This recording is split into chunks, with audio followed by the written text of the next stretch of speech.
नमस्कार दोस्तों, स्वागत है एक बार फिर आपका आपके अपने YouTube चैनल जेडी एजुकेशन पर। दोस्तों आज की वीडियो में हम बात करेंगे प्रोफेसर राजेंद्र सिंह यानी कि रज्जू भैया यूनिवर्सिटी के बीएड सेकंड सेमेस्टर के second compulsory paper theoretical foundation of curriculum का आज का हमारा जो टॉपिक है, जिस टॉपिक को आज हम लोग इस वीडियो में पढ़ने वाले हैं वो है आपका difference between assessment and evaluation. मतलब कि आकलन और मूल्यांकन में अंतर को आज हम लोग देखने वाले हैं। और ये जो टॉपिक है ये आपके PYQ मतलब प्रीवियस ईयर जो एग्ज़ाम हुए हैं उनमें पूछा गया प्रश्न है।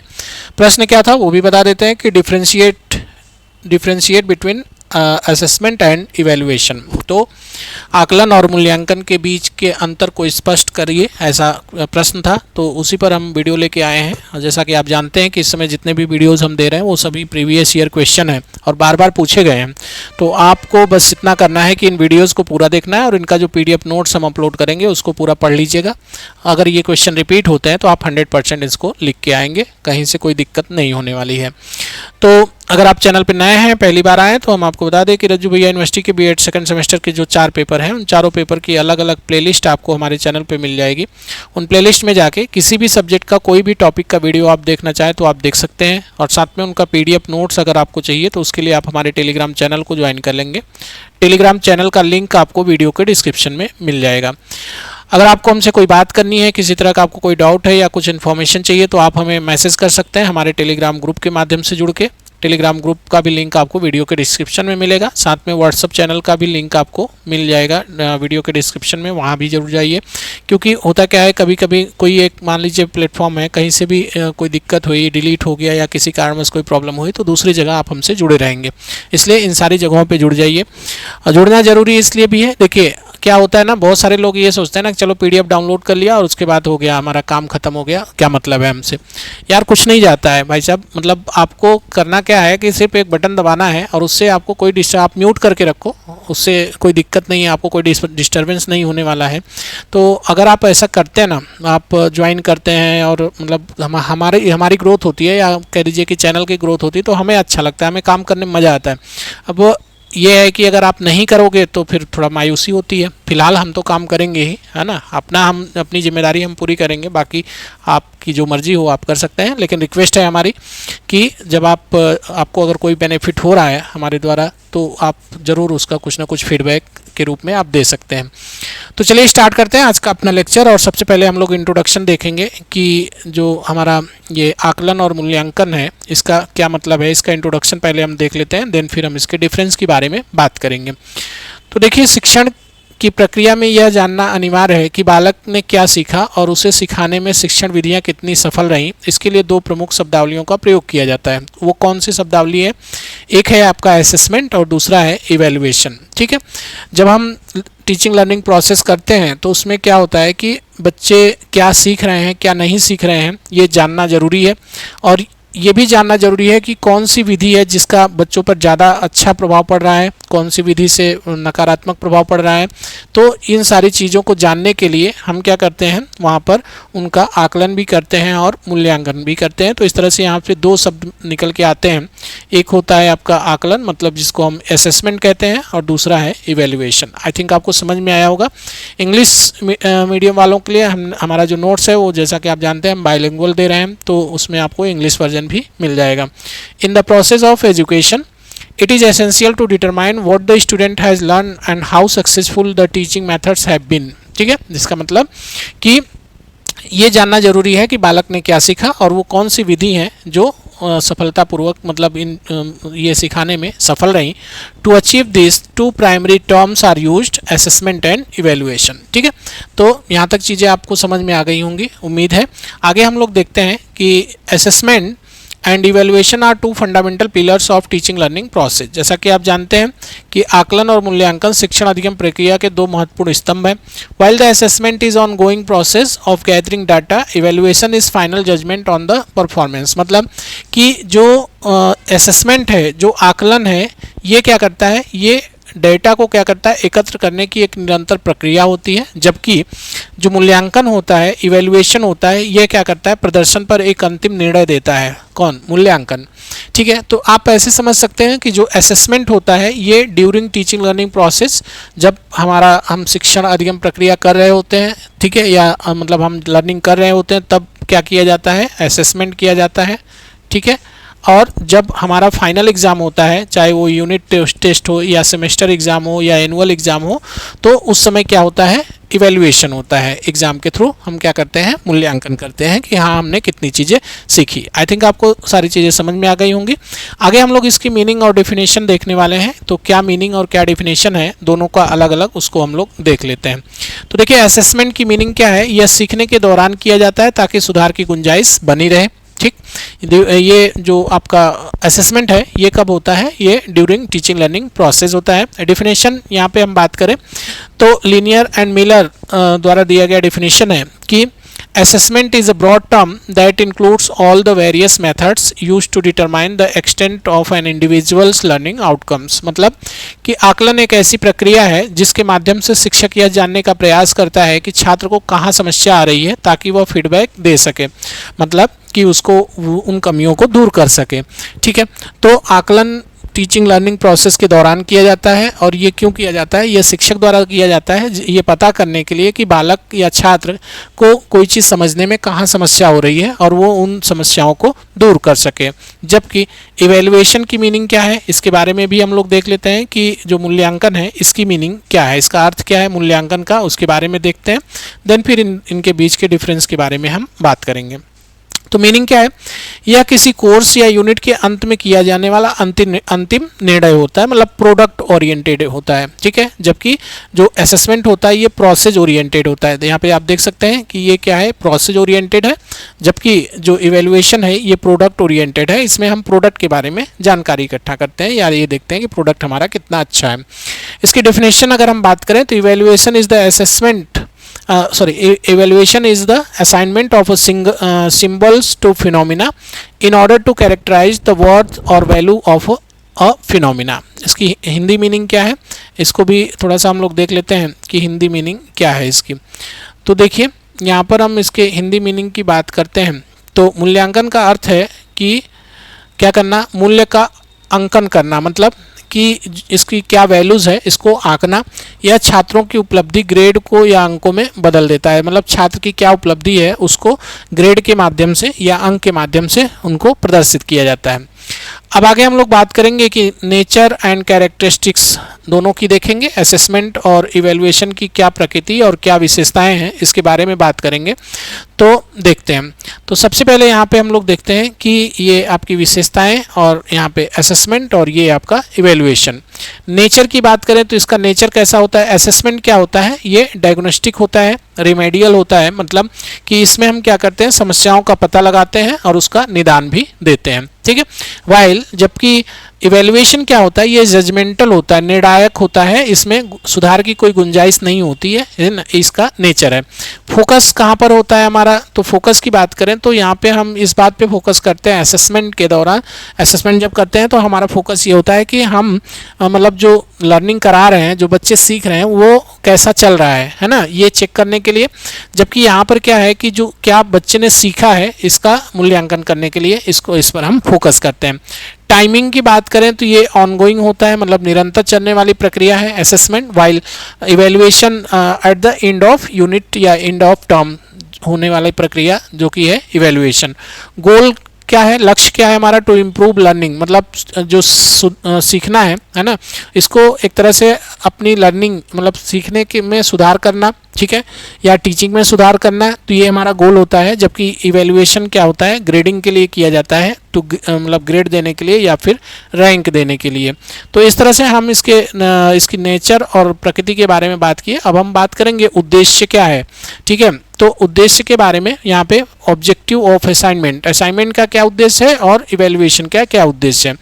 तो असाइनमेंट का उद्देश्य यह है कि छात्र की प्रगति की निगरानी करना चाहिए, to monitor progress to provide feedback to identify gaps, मतलब सीखने में आने वाली कमियों की पहचान करने के लिए। ठीक है, तो यहाँ पे 2-3 ऑब्जेक्टिव आप लिख सकते हैं, जैसे छात्र की प्रगति की निगरानी, मतलब छात्र में कितनी प्रगति हो रही है इसको चेक करना, शिक्षक और छात्र दोनों को फीडबैक देना, और सीखने में अगर मान लीजिए सीखने के दौरान कोई दिक्कत आ रही है, कोई कमियां हैं, तो उसकी पहचान करने के लिए, डायग्नोसिस करने के लिए हम क्या है कि असेसमेंट करते हैं। तो ये इसका उद्देश्य हुआ। मूल्यांकन का उद्देश्य क्या है कि जब फाइनल रिजल्ट आता है तो उसमें जवाबदेही तय होती है, छात्र की भी और शिक्षक की भी। छात्र कितना सीखा ये चेक हो जाता है कि हाँ आपने कुछ पढ़ाई की थी कि नहीं की थी। तो इससे क्या होता है, अकाउंटेबिलिटी चेक होती है, सर्टिफिकेशन मिलता है और प्लेसमेंट। ठीक है, तो यहाँ पे जवाबदेही तय करना, डिग्री प्रदान करना या प्रमाणित करना, प्रमाणन देना, छात्रों को अगली कक्षा में प्रोन्नत करने के लिए इवैल्यूएशन किया जाता है। जैसे अगर बच्चा मान लीजिए फर्स्ट सेमेस्टर में पास होकर अभी सेकंड सेमेस्टर में गए हैं, अब सेकंड सेमेस्टर में अगर भी पास हो जाएंगे तब आप सेकंड ईयर में जाएंगे, ठीक है, थर्ड सेमेस्टर के लिए। तो इस तरह से इस इवैल्यूएशन के बाद आपको क्या मिलता है, एक सर्टिफिकेट मिलता है कि हाँ अब आप आगे प्रोसीड कर सकते हैं। तो इस तरह से हमने इसके ऑब्जेक्टिव्स के बारे में बात की। अब आगे हम लोग देखने वाले हैं कि इनमें अंतर क्या है, जो कि हमारा प्रश्न था कि दोनों के बीच के अंतर को स्पष्ट करना है, तो इसके बारे में हम लोग देखते हैं। तो इधर है असाइनमेंट, असेसमेंट, और ये है आपका इवैल्यूएशन, मतलब आकलन और मूल्यांकन के बीच अंतर। देखिए आकलन क्या है कि ये प्रोसेस ओरिएंटेड होता है। हमने पहले बताया कि आकलन जो है ये प्रोसेस ओरिएंटेड होता है, क्योंकि ये होता है ड्यूरिंग टीचिंग लर्निंग प्रोसेस के दौरान होता है, इसलिए इसको प्रोसेस ओरिएंटेड करते हैं। जबकि ये क्या होता है, at the end of term या end of unit in the annual exam, तो वहाँ पर क्या होता है, प्रोडक्ट जो फाइनल प्रोडक्ट मिलता है उस पर डिपेंड होता है, तो इसलिए हम इसको प्रोडक्ट ओरिएंटेड कहते हैं। रिलेशन टू लर्निंग, मतलब जो आपका अधिगम से संबंध क्या है, तो असेसमेंट फॉर लर्निंग, अधिगम के लिए आकलन किया जाता है, जबकि यहाँ अधिगम का आकलन किया जाता है। ठीक है, दोनों में अंतर देखिए।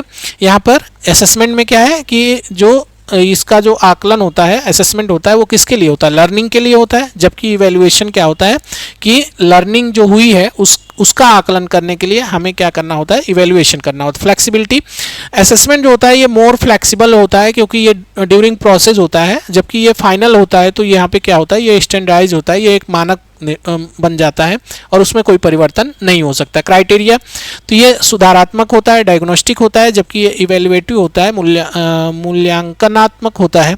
तो इस तरह से आप इनके बीच के डिफरेंस को देख पा रहे हैं और तुलना कर पा रहे हैं।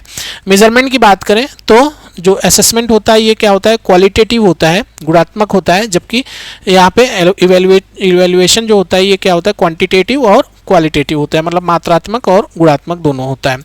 आगे हम लोग बात करने वाले हैं कि role in teaching learning process. ठीक है, तो इनका क्या रोल है, शिक्षण प्रक्रिया के में क्या भूमिका है, इसके बारे में हम लोग देख लेते हैं। तो देखिए आकलन और मूल्यांकन के बिना शिक्षण अंधेरे में तीर चलाने जैसा है। बिल्कुल सही बात। यह शिक्षक को अपनी पेडागोजी मतलब शिक्षण शास्त्र बदलने में मदद करता है कि शिक्षण जिन विधियों से पढ़ा रहा है, अगर उन विधियों से बच्चों को फ़ायदा हो रहा है तो ठीक, नहीं फ़ायदा हो रहा है तो उनको अपनी शिक्षण विधि को वो चेंज कर सकता है। यह छात्रों में सेल्फ रेगुलेशन, स्व नियमन विकसित करता है। ठीक है, CCE and formative summative relation, ठीक है, कंटिन्यूअस एंड कॉम्प्रहेंसिव इवेल्युएशन देखते हैं, उसके बाद फिर फॉर्मेटिव समेटिव इसका रिलेशन क्या है इसके बारे में देखते हैं। तो देखिए सतत एवं व्यापक मूल्यांकन, तो यहाँ पे क्या है कि असेसमेंट की बात करें तो मुख्य रूप से फॉर्मेटिव होता है जो CCE के पहलू को दर्शाता है, जबकि इवैल्यूएशन क्या होता है, मुख्य रूप से समेटिव होता है जो कि यूनिट के अंत में व्यापक है। तो यहाँ पे हमने बात करी थी ना कि इवैल्यूएशन एक फॉर्मेटिव और एक समेटिव, तो जो फॉर्मेटिव होता है वो ड्यूरिंग प्रोसेस होता है और जो समेटिव होता है वो लास्ट में होता है। तो ये क्या है कि इसको आप देख सकते हैं, है ना। यहाँ पे अब हम बात करेंगे कि NEP 2020 के संदर्भ में उसके रेफरेंस में देखते हैं कि असेसमेंट और आपका इवैल्यूएशन। तो राष्ट्रीय शिक्षा नीति 2020 के अनुसार मूल्यांकन को रोट लर्निंग से हटाकर कॉम्पिटेंसी बेस्ड मतलब योग्यता आधारित बनाना है। यहाँ पर क्या है कि 360 डिग्री होलिस्टिक रिपोर्ट कार्ड का सुझाव दिया गया जिससे स्व आकलन, सहपाठी आकलन और शिक्षक आकलन शामिल हो सके। परख नामक केंद्र की स्थापना का प्रस्ताव भी है इसके तहत। तो इस तरह से हमने देखा, अगर मान लीजिए आप पढ़ा रहे हैं और आपको क्लासरूम में कोई एग्जाम्पल देना है तो आप असेसमेंट का क्या एग्जाम्पल देंगे और इवेल्युएशन का क्या एग्जाम्पल देंगे, इसके बारे में ज़रा समझ लीजिए। देखिए, एक शिक्षक कक्षा में पढ़ाते समय प्रश्न पूछेगा, जैसे कि आप पूछेंगे प्रकाश संश्लेषण क्या है, ठीक है। यदि छात्र गलत उत्तर दे देता है तो शिक्षक उसे तुरंत समझाता है, यही क्या है आपका असेसमेंट है। इवेल्युएशन क्या हो सकता है, इसके लिए एग्जाम्पल आपको, तो साल के अंत में होने वाली बोर्ड परीक्षा जिसमें छात्र को A ग्रेड मिलता है, यही क्या है, इवेल्युएशन है। तो इसके बारे में हमने पहले ही बता दिया, ये सब सारी चीज़ें लिखना नहीं है आपको, ठीक है। मतलब आपको लिखना कहाँ तक है, वो सिर्फ आप यहाँ तक, जैसे अभी तक आपने देखा कि NEP 2020 तक आपको लिखना है, ठीक है। इसके बाद यहाँ तक आपको लिखना है, ये चीज़ें आपको एग्जाम में नहीं, ये जस्ट हम आपको समझाने के लिए दिए हैं। तो इसको आपको एग्जाम में नहीं लिखना है, इतना ज़्यादा नहीं कुछ करना है।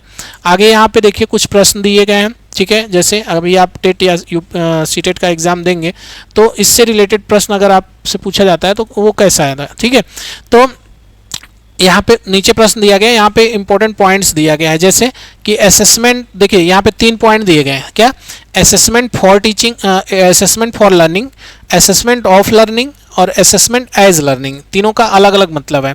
असेसमेंट फॉर लर्निंग अगर बोला जाए तो ये फॉर्मेटिव होता है, मतलब ये डायग्नोस्टिक होता है। असेसमेंट ऑफ लर्निंग बोला जाए तो ये क्या होता है, समेटिव होता है और जजमेंटल होता है। असेसमेंट एज लर्निंग बोला जाए तो ये सेल्फ असेसमेंट होता है, मतलब स्व आकलन। और इससे इस तरह से अगर आपसे एग्जाम में पूछा जाए, जैसे यहाँ पे एक प्रश्न दिया गया है, हम आपको दिखाते हैं, ठीक है, तो उसको आप कैसे करेंगे। तो देखिए, जैसे यहाँ पे लिखा है कि असेसमेंट फॉर लर्निंग का उद्देश्य क्या है। देखिए, असेसमेंट फॉर लर्निंग का उद्देश्य, ऑब्जेक्टिव क्वेश्चन है, तो A है ग्रेड देना, B है सुधारात्मक प्रतिपुष्टि प्रदान करना, छात्र को फेल करना, D रैंक देना।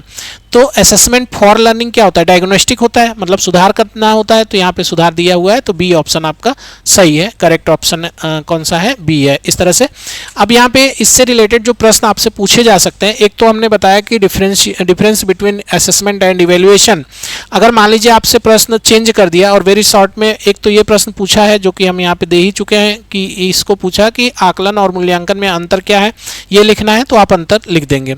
लॉन्ग क्वेश्चन में कैसे प्रश्न पूछ सकते हैं इस पे, तो उसके बारे में देख लीजिए कि मूल्यांकन आकलन की तुलना में एक व्यापक प्रक्रिया है, इस कथन की विस्तार से व्याख्या कीजिए और NEP 2020 के संदर्भ में इसके महत्व को समझाइए। अगर ऐसा प्रश्न आता है तो आपको पूरा लिखना है, ये लॉन्ग क्वेश्चन में इस तरह से पूछ सकते हैं। तो उम्मीद है कि आपको सारी चीज़ें समझ में आ गई होंगी, आपको वीडियो पसंद आया होगा। अगर वीडियो आपको पसंद आया तो वीडियो को लाइक ज़रूर करिएगा, और अगर चैनल पर नए हैं तो चैनल को सब्सक्राइब जरूर कर लीजिएगा। सब्सक्राइब करने के साथ बेल आइकन को जरूर प्रेस कर दीजिए, ठीक है, ताकि कोई भी अपडेट, कोई भी इन्फॉर्मेशन हम दें उसका नोटिफिकेशन आपको तुरंत मिल जाए। और अब आपका एग्ज़ाम बहुत दिन नहीं बचा है, तो इसलिए अपनी पढ़ाई पे फोकस रहिए, पढ़ाई करते रहिए। हमारे नोट्स को डाउनलोड कर लीजिए, प्रिंट करना हो तो प्रिंट करवा लीजिए, उससे आप पढ़ते रहिए। अगर आपको कोई और कुछ हमारी हेल्प चाहिए तो आप हमें बेहिचक मैसेज कर सकते हैं। हम देख रहे हैं कि टेलीग्राम ग्रुप पे B.Ed